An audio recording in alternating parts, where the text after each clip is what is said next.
Hey everybody, and welcome back to another episode of the Speak Plainly podcast, where we speak plainly about things that motherfucking matter.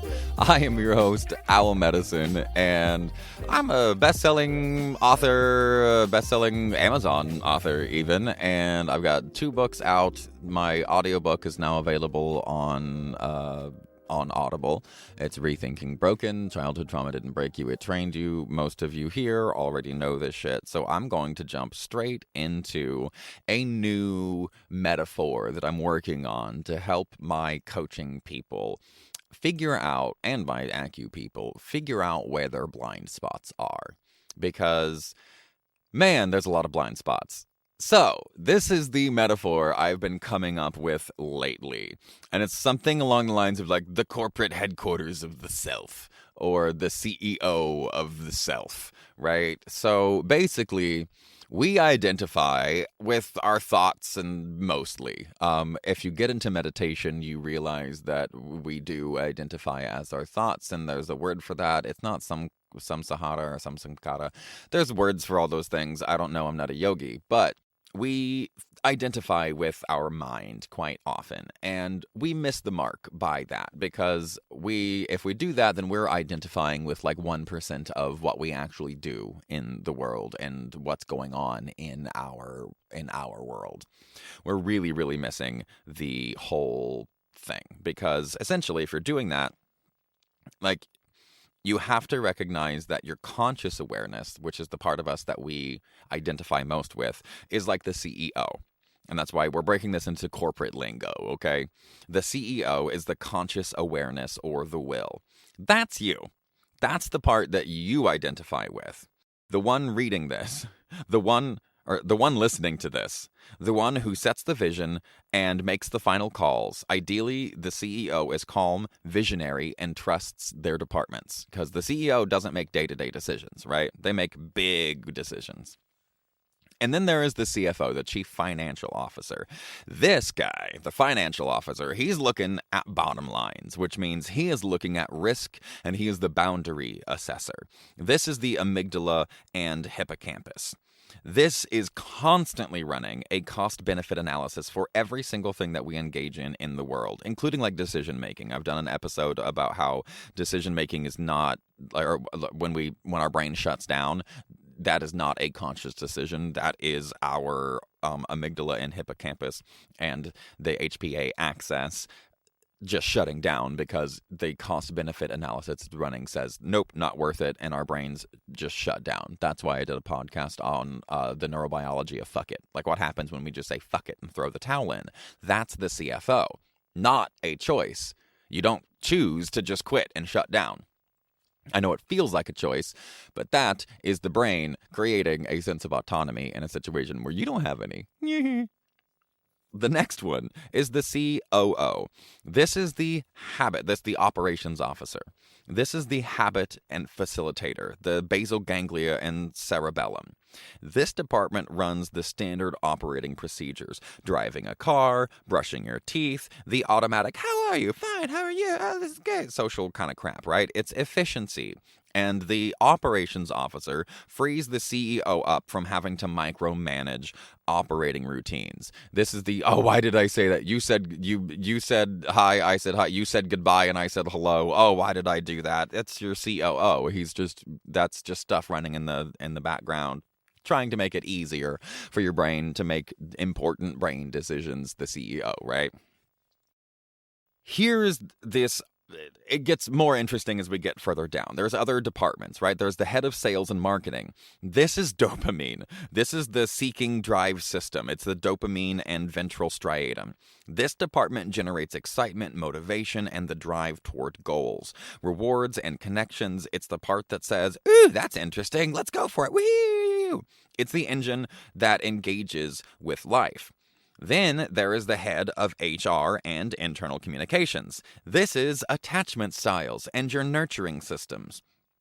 This is opioids, oxytocin, the vagus nerve. So if you have ever had an opioid addiction, this part of you is screwed up. If you have any kind of attachment problems, this part of you is screwed up. If you have ADHD, the head of sales and marketing, that part is screwed up.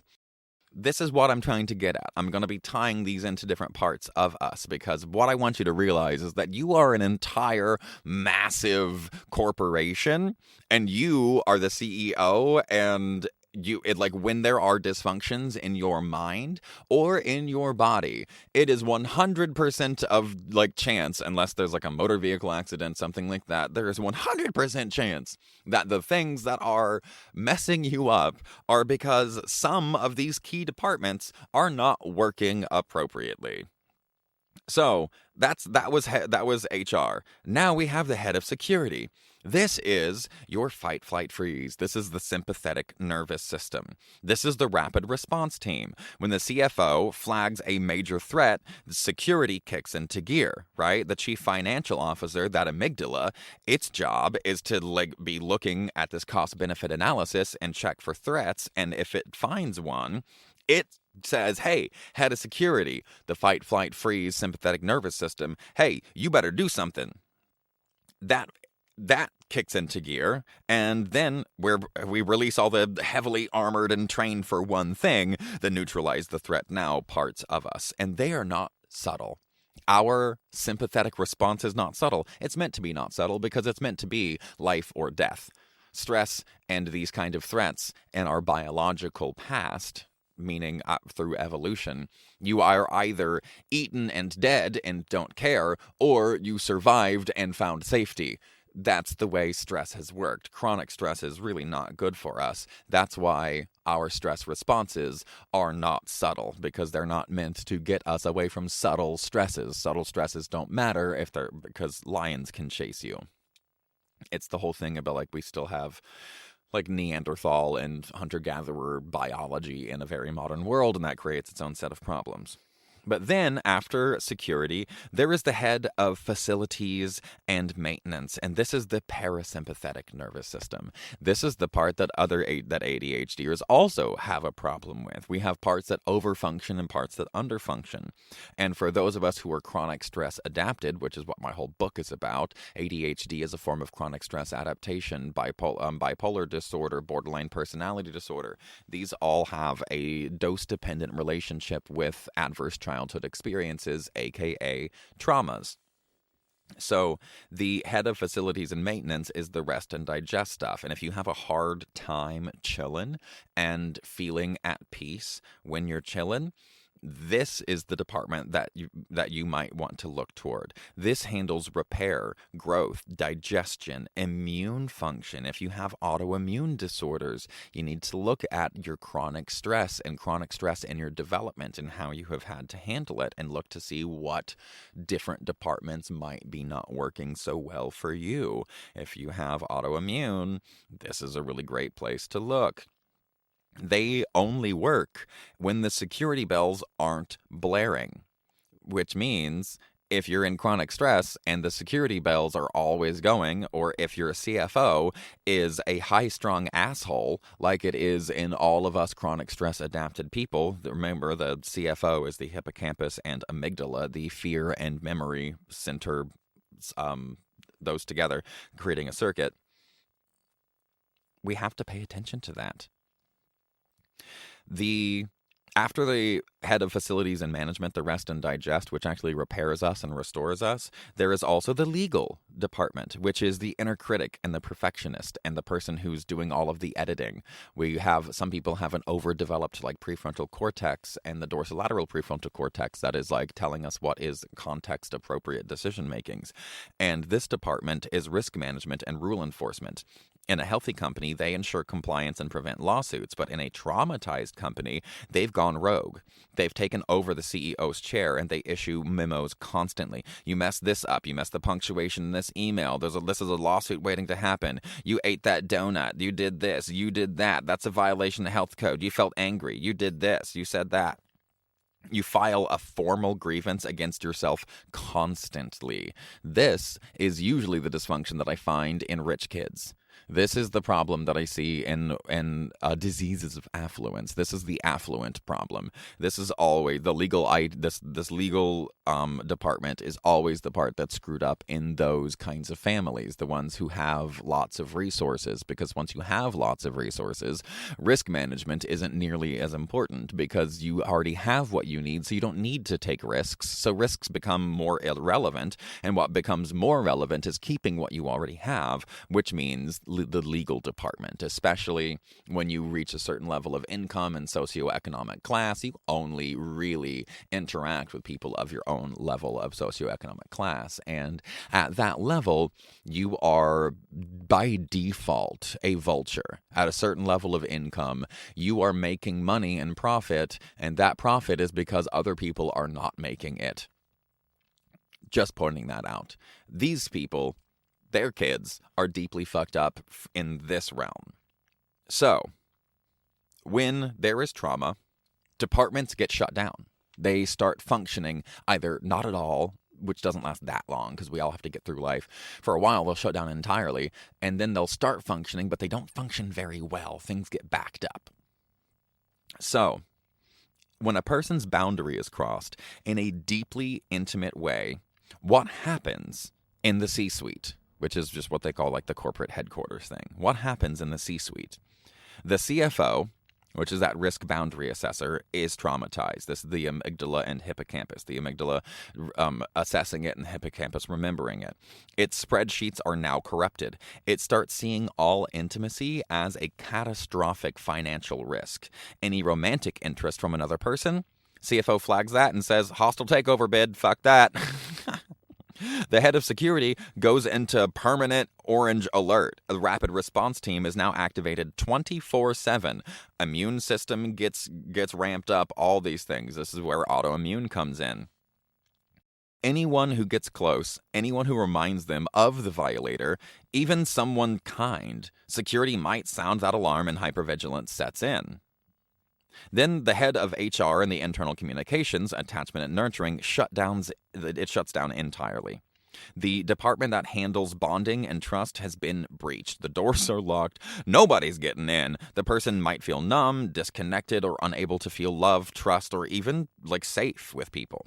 The machinery for connection is just broken when somebody crosses the boundary. And then the legal department, the inner critic, goes into hella overdrive. And now the memo's changed to, it was your fault, you stupid piece of shit. You should have seen this coming. Your judgment is garbage. You're garbage. Now I have to work twice as hard to make sure that your stupid ass doesn't wind up in the same fucking decision. So that's where the legal department kicks in. Now let's look at the overfunctioning. With HR shut down, the person might over-rely on sales and marketing. This is the dopamine attachment thing, or this is the dopamine seeking thing. This is they throw themselves into work, achievement, and pursuing new partners. This is borderline personality disorder. Do you hear me yet? Do you hear it yet? This is borderline personality disorder. HR shuts down. The person has to over-rely on their marketing, and they're seeking to connect with people. So they throw themselves into work. They identify completely with work. And this is what it means to be a borderline personality disorder. As I've said it for ages, you have an unstable or negative view of self. You identify completely with the jobs that you do, which is why I was so fucking good in the honor guard. It's why I was so fucking good as an EMT, because I was those things. It wasn't a part of me. I was those things because I was borderline. I was those things. This is where these disorders start popping in. People start being too kind, overly positive feedback. They're fawning, they're doing all that stuff, and it gets kind of gross, and they can't access genuine connection anymore. They're always putting out to everybody, and then they feel like they're not getting back anything from anyone because they're not actually connecting deeply, because, as Brené Brown says, the opposite of belonging is fitting in. And with the HR shut down, sales and marketing, Sales and marketing doesn't belong. That's what gets people to fit in. It's fitting in by definition. That's why they don't feel genuine connection. And with security on alert, the facilities and maintenance can't work. So sleep suffers, digestion suffers, and the immune system drops, and people get physically ill. This is autoimmune disorders. You keep that shit down long enough, and your body is attacking itself. That's what's happening. Your body's attacking itself, and then your body starts attacking the parts of your body that are attacking itself. Because we stay in this state of chronic stress so long that our facilities and maintenance can't do the work. Our rest and digest parasympathetic nervous system doesn't get a chance to do what it's supposed to be able to do and what it was designed to do, so our maintenance falls apart. With the COO, the habits guy, might develop new, very, very rigid procedures to create a false sense of control. And this is where you get obsessive, like OCD stuff. This is where you get checking locks, rigid routines, compulsive behaviors. All of these things have trauma components. They have boundary crossed components. Do you see how, like this, I'm really trying to build out this analogy, metaphor, whatever the hell it is, because I feel like it does a really good job of breaking down the parts of us. This is why I love internal family systems type therapy, is because in internal family systems, they talk a lot about the different parts of us. And I'm working with some very high-powered people who work in very high-powered companies, and I was like, I think this will work, because I realized the whole, like, we're identifying with just the conscious part. That's the CEO, but we're missing all the rest of this. So when the boundaries are crossed, those things shut down. The CFO, the head of security, starts ramping things up, the internal communications, the legal defense team, and when the HR is shut down, then the sales and marketing team has to go on, like, the overfunctioning route. Digestion doesn't get to do anything. And now we have to develop some sense of control to make sure that our boundaries aren't crossed again. And so we develop very rigid procedures around the way that we're supposed to behave and blah, blah, blah. And that, again, is that rich kid thing where the prefrontal cortex is just constantly, like, beating them over the head and, like, doesn't allow them to have any kind of, like, authentic self-expression. So let's look at this scenario, lost in perfectionism. This is a classic case of the legal department staging a coup. What caused the shutdown? Often early childhood experiences where love was conditional, like you are good if you get an A, you're lovable if you behave. This child learns that the path to safety is perfect performance. Hi, that's me. I'm the best goddamn performer on the peninsula. You better fucking believe it. As far as the music goes, I'm the best goddamn performer there is on the peninsula. I am not the best musician, not even close. I'm a damn good singer too, and I'm not the best singer, but I am the best performer. Don't get it twisted. This is why. This is why I've been performing to get approval since I was a baby. and I'm working on becoming a better musician. One day I'll be like one of the best musicians and the best performer, but for right now, I'll just stick with being the best performer, and that's what I have the most history with, so that all makes sense. With this, we go, well, now we have to fake it. We're fake it. We're lovable if we behave, and so we're just gonna have to perform. So the CEO, the will and awareness, is deposed. The legal team says, you clearly cannot make the right decisions. So the CEO is overthrown. You're no longer allowed to make decisions for yourself because you can't trust yourself. Does that sound familiar? God, I just had 3 people run through my head so hard. The HR department, the nurturing part, underfunded. Unconditional self-acceptance? Nah. The department's budget was cut a very, very long time ago. There is no internal message of you're okay just as you are. That is very foreign and completely dangerous. And this is, I wrote about in Rethinking Broken, and how I tried to do the mantra thing, and it was bullshit, because I tried the whole, like, everyone is fine just as they are, because I believe that about everybody else. I just couldn't find a way to believe it about me, because it was too conditioned into me to believe the opposite. So then the CFO, the risk guy, is now working for legal. The risk guy is no longer working for the CEO and going, hey, here's the direction that we're going to go in life. Here's the direction that I think this company should go. And the CFO goes, okay, here's how we can get there with minimizing risk. Nope, CFO no longer works for you. Trauma stole your autonomy. Your CFO no longer works for you. Your risk guy no longer gives a shit about what you want. Your risk guy now gives a shit about keeping you safe. Risk isn't just about physical safety anymore either. It's about the risk of being imperfect. It's equated with being unlovable, which then puts the brain into the threat state, where now we have to survive, because being less than optimum is not lovable, and that means that we don't belong, and that is a threat to our survival. And with the marketing and sales team working on overtime, not for joy, but for literal survival, the person is driven, but there is no satisfaction. And achievement doesn't feel good because it was faked. Because you weren't reaching out for genuine connection. You were reaching out for a life raft. You were reaching out for a float to keep you from drowning. And you wondered why you weren't handed a glass of wine. For me, in this model, I'm not a therapist.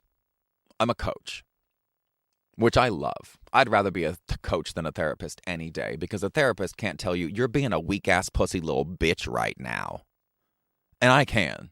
And sometimes that's exactly what the fuck we need to hear. And the people who don't need to hear that don't come to me for coaching. But my job is to help people diagnose their organizational dysfunction. Through this metaphor, we can look at all the different departments. What are the bottlenecks? We can look at what that dysfunction was. What was the boundary crossing that happened for you? And we can look at the details of that and then see how you responded. Did your legal team go into overdrive? Did you wind up being like limiting yourself so much that you can't trust yourself, and the only thing that your mind is actually doing is constantly trying to keep you safe? Or maybe you're more of a BPD person instead of an OCD person. OCD tries to find safety through a sense of control. BPD tries to find safety through a sense of connection. But again, the opposite of belonging is fitting in, and BPD is fitting in. That's when the marketing and sales team is in overdrive.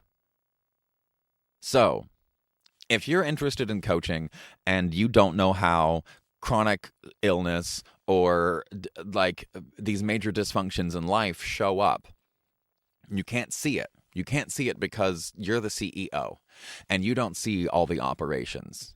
But I am the best consultant you could ever fucking have, because I live, eat, and breathe this shit. It is the single most interesting thing in the goddamn world to me. And it all just makes so much fucking sense.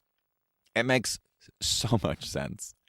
So I'm really happy that I came up with this little metaphor. I'm really glad that I fleshed it out, because this is what I will be using with all of my new clients this year. I've got some clients with high-powered contracts and some really interesting stuff happening, and I needed a good way to describe it, and this was so perfect I had to share it. So if you're interested in coaching by me or anybody else, this is a little bit, hopefully, if you have a good coach, they're helping you do something like this. They're helping you understand that there are parts of you, and the metaphors can all be different and blah, blah, blah. But find one that vibes with you. If you aren't if you're not a kind of an intense person who's ready to do the work and like is ready to like cringe a little bit, but will keep doing it, then don't hire me. I'm expensive because I'm worth it.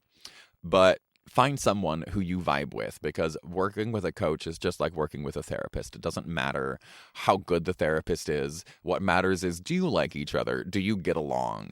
that actually they've done studies on this actually to see who got benefit within a 12 to 18 month window of therapy and what was the primary determining factor. And it turns out, do you like your therapist? It was it. That was the thing. So think about this analogy. If you're struggling with behavioral problems about protection, or you find yourself highly suspicious, then let's look at how you're identifying as the CEO, and the CEO might need to go down to the departments and actually walk around the department floor and see what the hell's going on. And maybe a coach can help you do that. All right.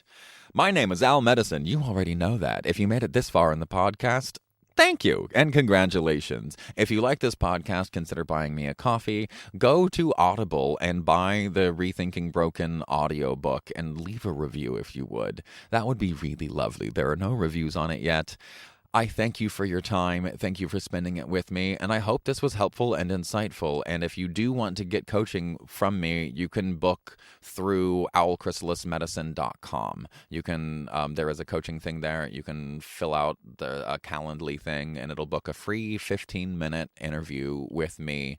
And in that interview, we will talk about you, your goals, me, my pricing, and the things that we do, and how we might be able to work together. So, thank you for joining me, and remember, stay curious and stay uncomfortable.